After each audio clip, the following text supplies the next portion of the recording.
Welcome to Daddy Issues. Conversations with Dads. A podcast from Fathers and Families Center of Indianapolis, Indiana.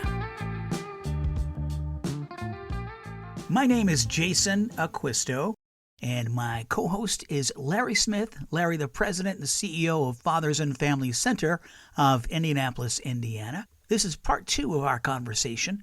Our guest is Craig Spinner. Craig, high school counselor at Noblesville High School, and he's seen and talked with a lot of parents about a lot of things.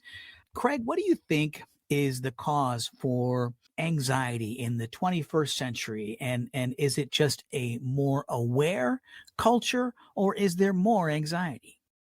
I wish I had empirical evidence to validate or prove what I'm about to assert, but I think it's these things. I think, and I'm holding up my cell phone because we're a podcast. It's technology, and I say that hyper aware that that's a easy scapegoat that a lot of people blame. But when I first started teaching, kids didn't have cell phones in their pockets, so they weren't connected.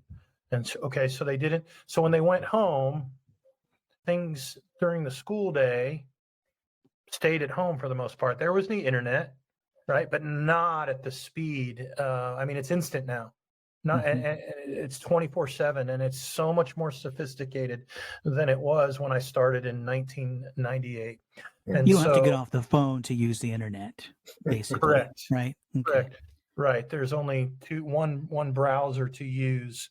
And as technology has advanced, parents have gotten older. And so you have more technology immigrants as parents. And so the kids are technology natives. Our kids know nothing else than a life with cell phones because that's their life. Just like the three of us, when we were in high school, only knew that there was a phone on the wall. And we laugh at that, but we've got to think it answers your question to a T. And so our kids can have access to anything they want, any time of day, any time of night, as long as that thing has enough bars on it. And they don't have to wait to get to the computer, and everybody's got them. And so I think we are in we have a culture of teens, kids, who have to reconcile with that. And if we are already predisposed to stress and anxiety, whether that's whatever, you have ADHD or you have you have depression, or God forbid it's more severe than that, bipolar doesn't show up till later, but something along those lines, and you mismanage your screen time, right? It only exasperates that. And so it's hard enough growing up without being connected all the time and dealing with all those issues that come with social media and connection. And that stuff's not bad. It's not taboo. But if unmanaged, it's difficult enough. And if unmanaged by somebody who's already predisposed to mental health issues, or God forbid mental illness, I think that's why it's on the rise. And kids just think that their parents are just being fuddy-duddies or old or whatnot. But, show me a home that manages social media perfectly. I would venture to say that if you took 10 families and wherever in middle America, I bet less than half feel successful managing that. You can shove it down their throats, you can mandate, you can take away, but sometimes it's just not that easy. It's a challenge. It's a big challenge. One of the things I think about is, and I thought about this because I asked about warning signs earlier. Just with me personally, in my 2 teens, one of the challenges is, given the fact that they are so academically strong. My daughter's a senior, straight A student, definitely going to college here in several months. Son, sophomore, number 1 in his class academically. And a lot of times when you have kids who perform that well academically, the assumption can be that they don't need these kinds of interventions and so on. Whereas their mom and I were divorced, have found that they both have needed counseling, and that came as a surprise. I mean, I'm embarrassed to say, but it came as a surprise, because we just thought that they were completely well adjusted, et cetera, et cetera. So can you talk about that a little bit? You know, there are some kids who obviously need some kind of intervention, but it's not confined to class or academic prowess or whatever. We have to keep our eyes on all of our kids. Yeah, that's a great point, Larry. Well, kudos for you for getting them that help, because a lot of parents will tell me, that's I don't believe in that, or that what's that going to do, or I can talk to them. And counseling's not talking. That's why we go get advanced degrees, and there are techniques and theories and ways to practice therapy. I think your question was, can I talk to mental health? Doesn't discriminate. Absolutely. and it doesn't matter. So some of the most difficult situations that I think about, as you said that, are with uber striver high achievers. Like a B is the end of the world, and I've never gotten anything less than an A or an A minus. And it's heartbreaking. It's absolutely heartbreaking. Those are difficult situations. So you're right. We often think about counseling as, or people do, for troubled youth or troubled adults.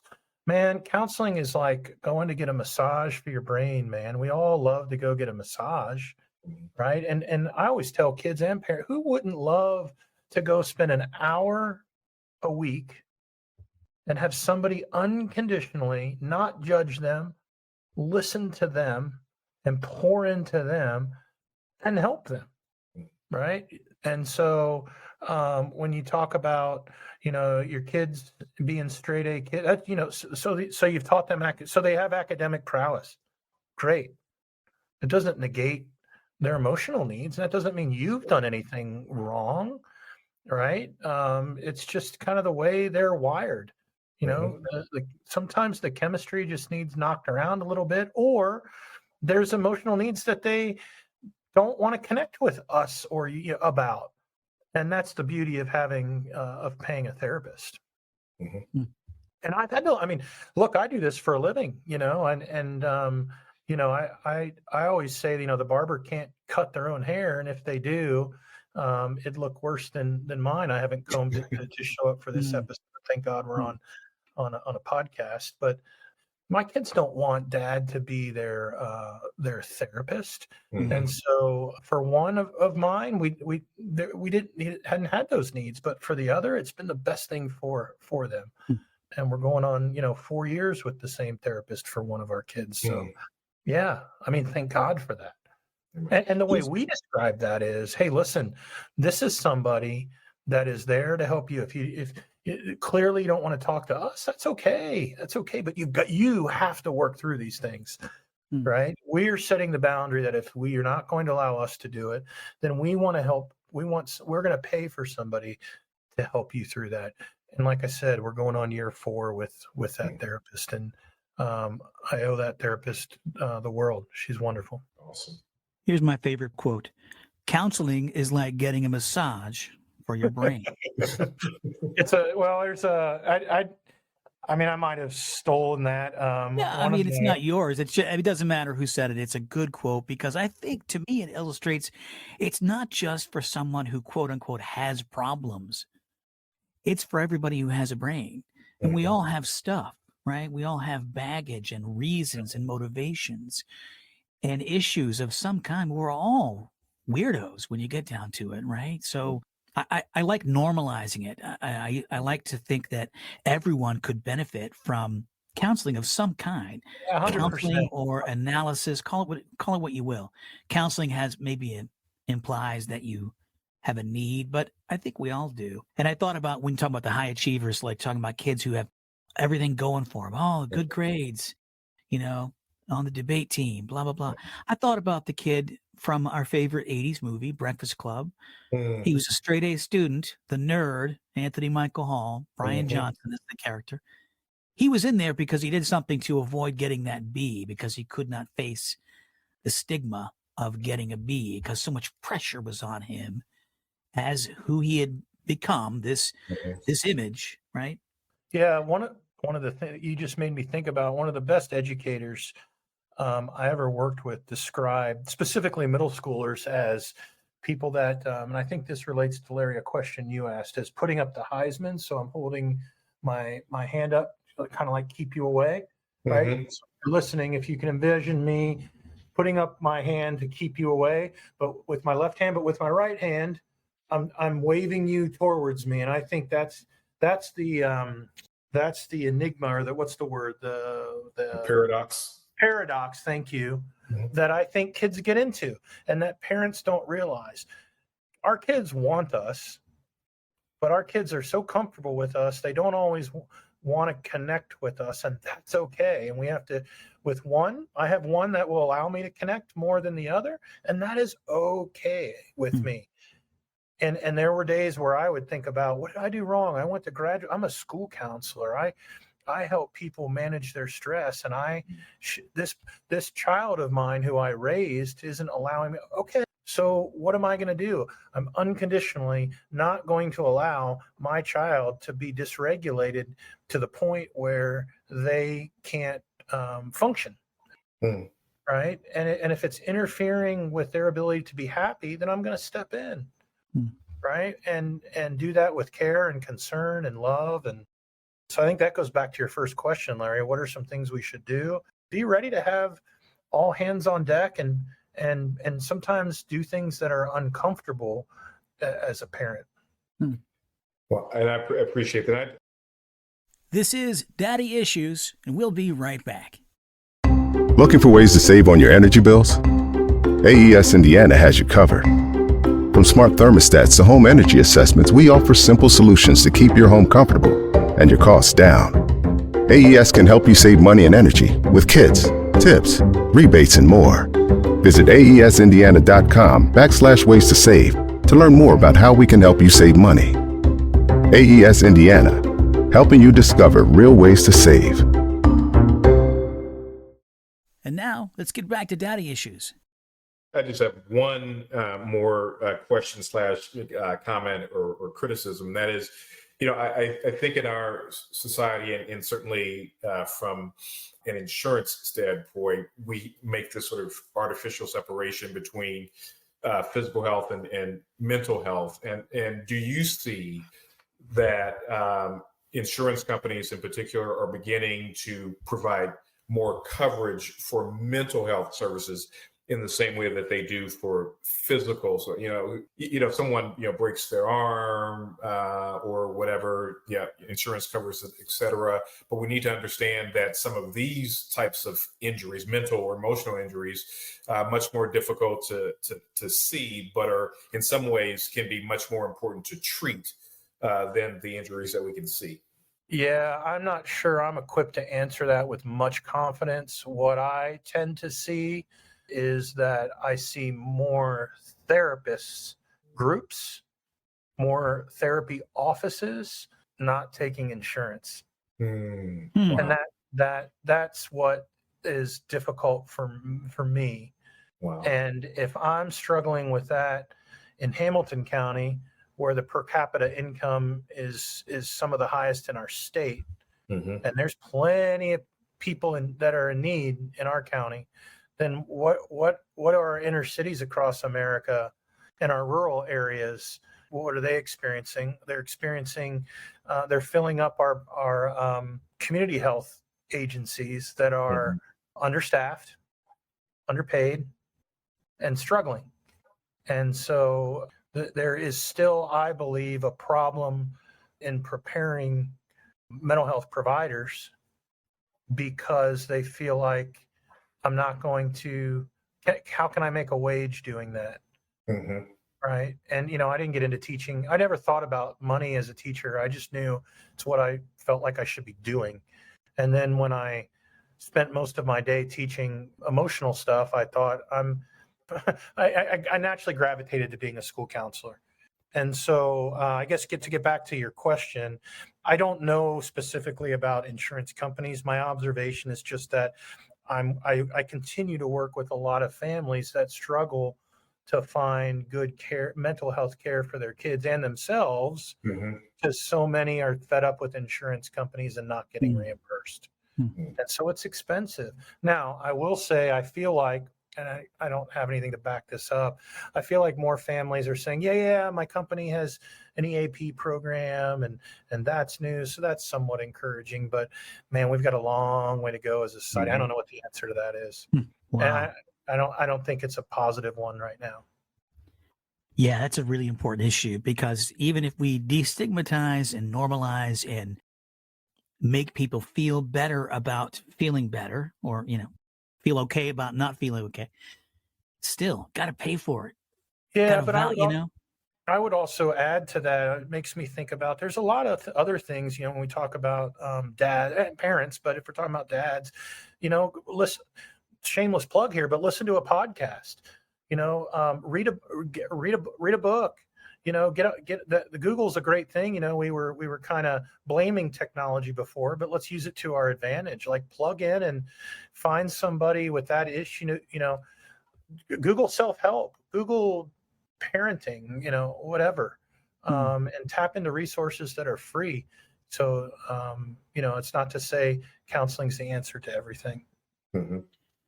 I got a question, and I'm sensitive to your time. We appreciate so much all of this sharing from an expert point of view, because if nothing else, it's a different vantage point. You got a different point of view than we are privileged to have. So that, on top of the expertise and then what you've seen every day, it's valued and appreciated. But I do want to ask you this: if you could offer dads something, what's one thing that we should all know about our kids that we don't know? Wow. That we don't know. That every kid has an amazing capacity to love and be great, despite what they do. I think we miss that. I think we What do you mean, despite what they do? Despite their mistakes, however they mess up, whatever transgressions or behavior we don't like in them, or wherever it is on the spectrum of our, kids screw up a lot. I mean, we could turn this around and be funny about all the things we did as kids. Ask any parent, when I was, there's all that. But now that we're the responsible ones for the lives of these kids, like, no matter, it's the hardest damn thing in the world. I mean, I've always wanted to, like, ask a neurosurgeon or I don't know, somebody that's, I don't know, what are some of the highest stress jobs on the planet? Air traffic controller. Yeah. Show me, is that harder than parenting? I don't know, man. And I share that as a very emotionally wired human. And I know that about myself, and I think that's why my wife and I have been successfully married as long as we have, is that she's the one that gets over it very quickly, and I'm the one that stews about it. Your question was amazing. Our kids. That was an amazing answer, though. That's great. Yeah, I mean, I have to remind myself of that. I spend a lot. I lean into mindfulness and breath work and the amygdala and all that stuff, and that's kind of been my go-to over the last several years with kids and adults. And I have to remember to do that with myself and stop. And I share this because that's a good mantra. I always talk to kids, like, maybe instead of using the word mantra, I'll tell a kid, maybe if you just repeated the same phrase to yourself and practice that. Sounds ridiculous, I know, kid, but just maybe if you could look yourself in the mirror and 25 times a day, you can say, I got this. Maybe you'll start believing it. Like, there's a lot of good research in positive self-talk, and it's not rocket science and news to anyone. But man, if we can just remind ourselves that our kids they have amazing capacities they're all good. they're all good. Mm. That's what I hate at school. Like in a school environment, I don't know who's listening, but I hate to out schools, but schools, educators have a bad habit of using verbiage like those good kids or my bad kids or my good class and my bad class and my this class, and I was guilty of it too, right? But if you reframe that, right, it makes you feel differently about what's going to enter the door. It's my challenging class. It's my rambunctious class. It's my talkative class. Why aren't we doing that about our own kids? Right? It's my delinquent kid. It's my this kid. Well, then that becomes the story you tell yourself. Self-fulfilling prophecy. That's not our reality. That's really great insight, and I think that's really valuable to hear, because we're doing this podcast for dads and parents, and this has really been I really feel fed by all this information and perspective. So thank you. Yeah, you're welcome. I guess for me, I have to be honest. I laughed when you asked me to be on it because you and I laugh all the time, but you do a very good job of explaining to me that what I do isn't what everybody else does. And I guess when I go to work every day, I feel like, well, I wonder, is this a skill? It just feels like natural. Like it's just kind of what I do. That's, I don't know. You're in the right job. Yeah, I guess so. I mean, I know that. I do know that, but I'm glad to feed because I believe in public schools in a time where they're being bashed and torn apart for all the wrong reasons and worse than ever politically and even on a more local, intimate level. And there are amazing things going on everywhere, and not just in the schools that I've been in and am in. So a lot of people that love working with kids and just want to see them grow. And I'll tell you, I know it's a school night, man. So you got to get up and do what you do. So thanks for what you do and for sharing it with us today. Well, I'm humbled and grateful to be here. And I love what you guys are starting to do. I hope this thing takes off. I will say there's a lot of stuff out there on helping others, but when you hone in on men and dads, I think you're onto something here. You really are. This is Daddy Issues. We'll be right back. And now back to the show. Because you talked about my vantage point, and yeah, there's a lot of men that could use more help, and I think the key is getting them connected to want to listen. And be receivers of information with humility. It is, and just for the record, we do have emotional, physical, mental health partners at Fathers and Families. We're a supported organization of Eskenazi Health, first of all. Oh, okay. And then we also have partnerships with Shalom and Raphael as well. Okay. So yeah, I do work with Eskenazi through the Hoosier Heartland Healing Collaborative.